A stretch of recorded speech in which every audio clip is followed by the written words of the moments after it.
Hello, welcome. This is Fredo, and you're watching the 8th episode of Santa Filomena, a city skyline series. After the great devastation of the tsunami that happened in the previous episode, I'm still trying to destroy, like erase everything that's been devastated by the tsunami and get all those buildings replaced by new ones, especially in the industrial quarter. The violin, and then decided to place some kind of what's what's that called again in English? This kind of radar to put in the middle of the sea to prevent, not really prevent tsunamis, but let the population be notified that there might be some risks. Because you get to do this, you get to put stuff like this in the sea or in the ocean as well when you get the natural disasters DLC. Especially developing the new university district as well in this episode. As you can see, there's quite a nice neighborhood on the coastline of the city, and I'm trying to put. I was already thinking about putting some arbors or some small kind of ports uh, on this side of the city, but still haven't uh, managed to find a spot that would perfectly fit. And then, but I think I eventually did in this episode. Yeah, I put it right there. Yes, and then built the roads for traffic to be able to get there, um, and for the newcomers to the city that would come by boat to have a way to join the center and all the parts of the city. I decided to make another small little park around these ruins as well.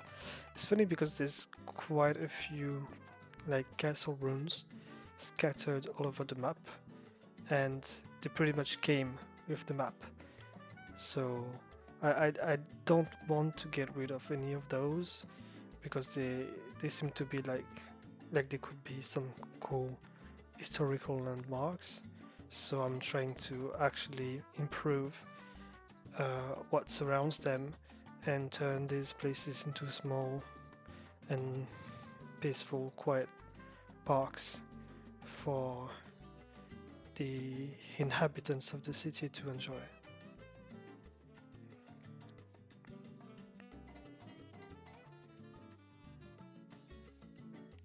It's annoying because sometimes they just find themselves in the way of places that I would like to use differently than as a park, like the one you can find by the violin, which is like deeply and hugely polluted, obviously because it's the industrial district.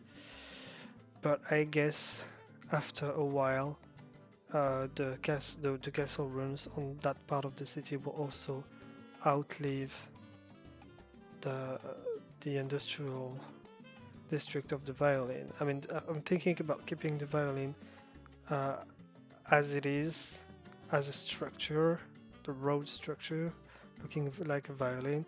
But after a while, I will start moving um, the the industries and all the factories there to a different place in the city that's further away from the center as the map expands. And this is the 8th episode, so I bought I bought an eighth tile as well of the city. I don't know if we got to see that already on the video, did we?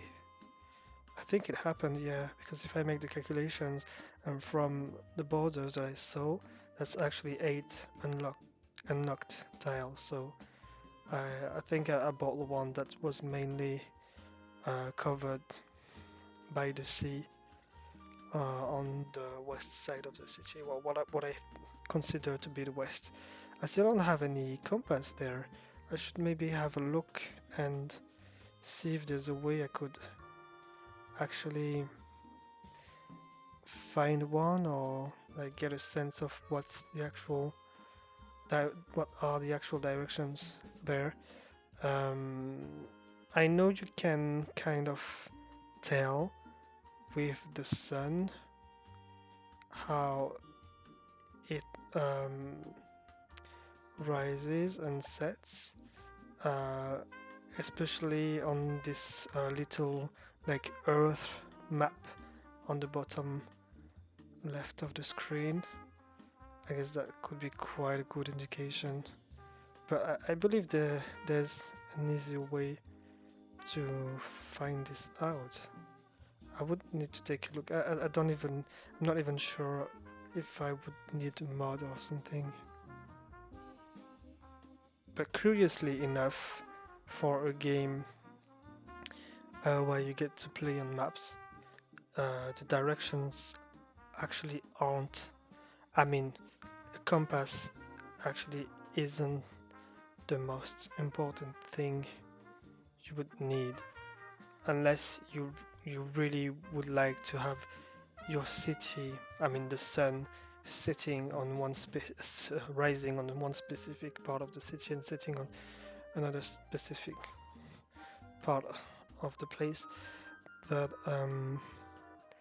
yeah, it's mainly when you care about the light and how you want to city. Well, it's more about the aesthetics of the city, but it's not like very functional per se. Then, as I was developing this new district by the coastline, um, I decided I would put the first roads with this kind of like, oh, is it the cable cars? No, it's not the cable cars. I'm not really good with this those transports name in English. No, it's not the cable cars. It's the kind of tramway. I would need to look it up again, but you can see it like there. It's not. Um, yeah. Sorry, it's the monorail station. Yes, sorry. Uh, I'm actually audio commenting on a screen that's watching a screen that's pretty small to me because I'm doing on my video editing software, and I'm afraid my computer is gonna start lagging if I watch it full screen, because I don't actually edit my videos on the same laptop as the one I actually play the games on, obviously. And so yeah, I started building the monorail with the first station right there. I thought it would be very useful to have it by the new harbor with all the new visitors or the new arrivals to the city. And it's actually a project at the moment. It's not fully developed. I have not launched any monorail line already, and it's not gonna happen for still not gonna happen for quite a few episodes, because I decided I would do it little by little and just develop the rails above the roads in a very like slow pace, and not like disturb the whole modern center with the construction of this. There still were a few old factories in the Palisandra district that I needed to get rid of to give room to more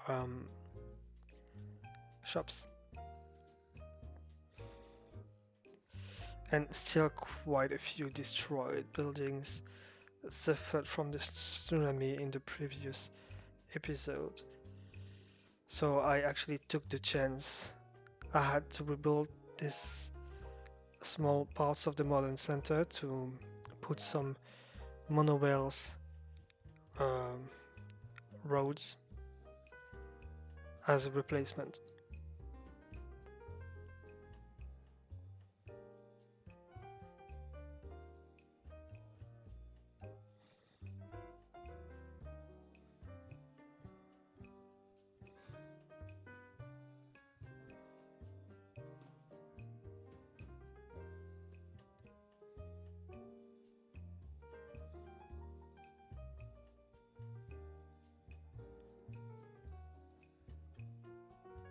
this neighborhood really needed some parks as well. It was so red, and lots of destroyed houses and shops in the Dale district as well, because we remember that the Dale district was the most hit by the tsunami, as it was at the front of it.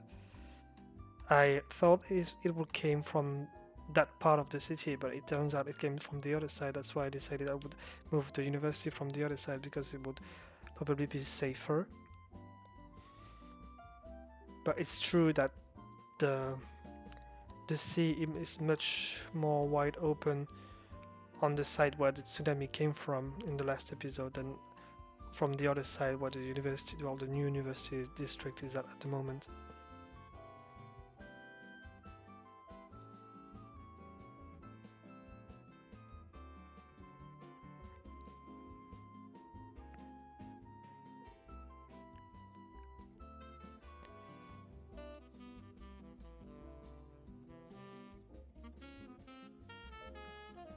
But we are starting to regain quite a few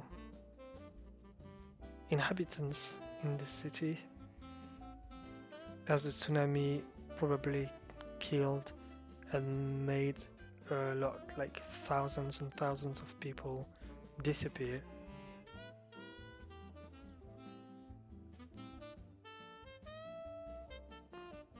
So I also had to rebuild, I think, some bus lines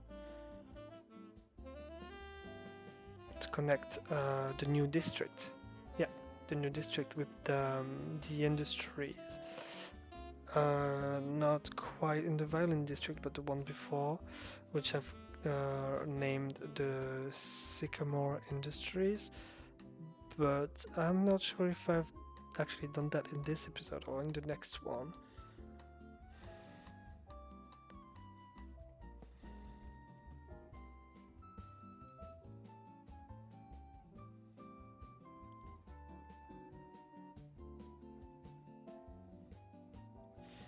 I think the nights look pretty nice on this city. But it's not, it's actually morning now, because if I remember well, the side on which the sun is actually rising is, I think it's morning now. This car park is going fine apparently, and then I found out that the island was destroyed somehow. I don't know if it's just tsunami, but it turns out it did the same thing as when there was a sinkhole by the former university district.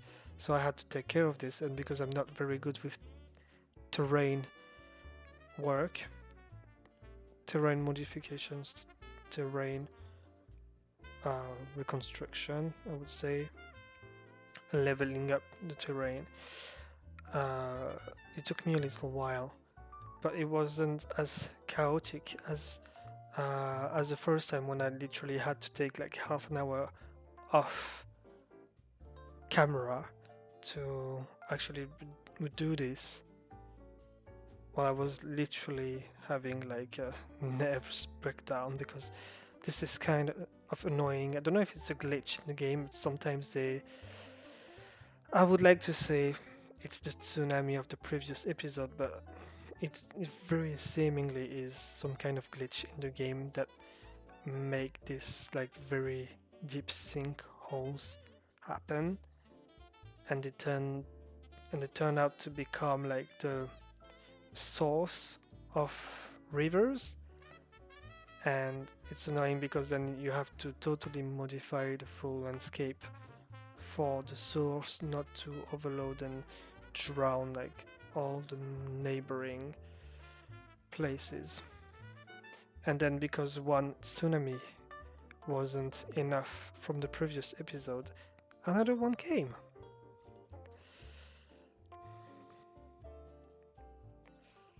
Yep, another one. And the thing is, the district of Dell wasn't even fully recovered from the first one when it happened, but still, we had to face another catastrophe. I think this one was much, um, well, I wouldn't say much weaker than the previous one because it was quite big as well. You can see the wave like huge. But for some reason, yeah, because the first time like I wasn't, you never really expect it, but the first time was like we were caught off guard. This time we're like, well, okay, let's go through the motions. Kind of, yep. And so we literally ended up losing even more inhabitants,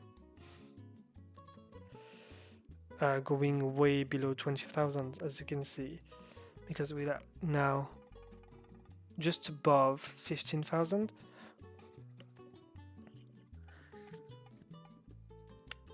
And it came from the same side. That was the annoying thing as well. It's just this side is not lucky at all with this. And I went back to check, as you just saw, I went back to check on Sophie Drive to see if the same house had survived, and it turns out, I don't know if it was the exact same spot, but there was one house right there that survived the second tsunami that didn't quite look like the one in the previous episode. So maybe the inhabitants, the family that was living there, they just rebuilt their house and did a different looking one, but it still remained, I guess, the house or the family, the household that survived in the first tsunami. That's very funny, I found, in the game. It's like fate having fun or having some kind of playing a game with the inhabitants of this city. But yeah, because of this sinkhole I was talking about right before the tsunami, the island literally had to disappear. Because at this point I thought I wouldn't go through the trouble of remaking one, especially considering how annoying it is for me to rework a terrain, and because this archipelago is full of islands and rivers and mountains anyways. It's not one small island that's like vital for the appreciation of the whole landscape. So I decided to let it go and focus on some more important and like yes, important stuff in the city. And that's why I decided to rename this episode The Lost Island. I'm not even sure if people actually got to visit it. And then at this point in the game I realized that I could follow inhabitants, cars, even helicopters with the first person camera. So I was really glad to find this out. I totally forgot that I had this mode on, and I fully enjoyed it.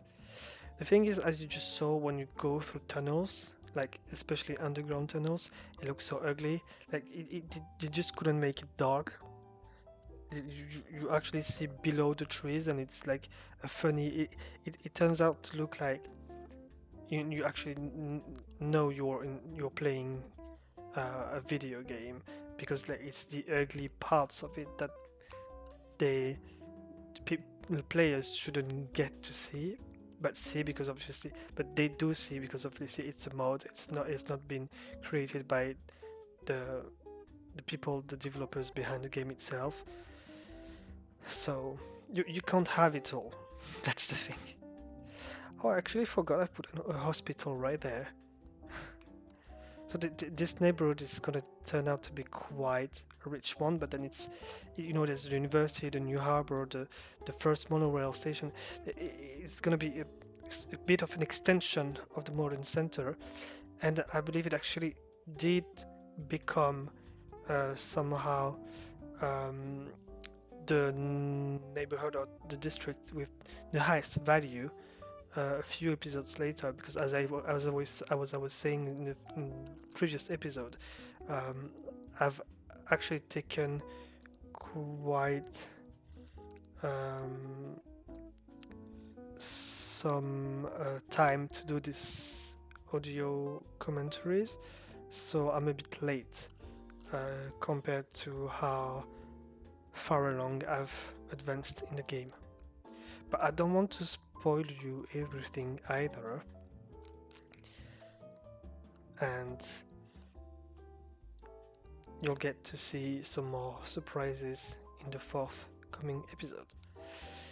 Right now I'm just trying to rebuild the violin district that got destroyed twice in 2 episodes, and the Dale district is to be fully rebuilt again, as you can imagine. But that will be it for me for this audio commentary in this episode. I'll let you enjoy the rest of it. Don't forget to like and subscribe for notifications about the forthcoming episodes of Santa Filomena, and see you later for new adventures on my channel. Bye bye.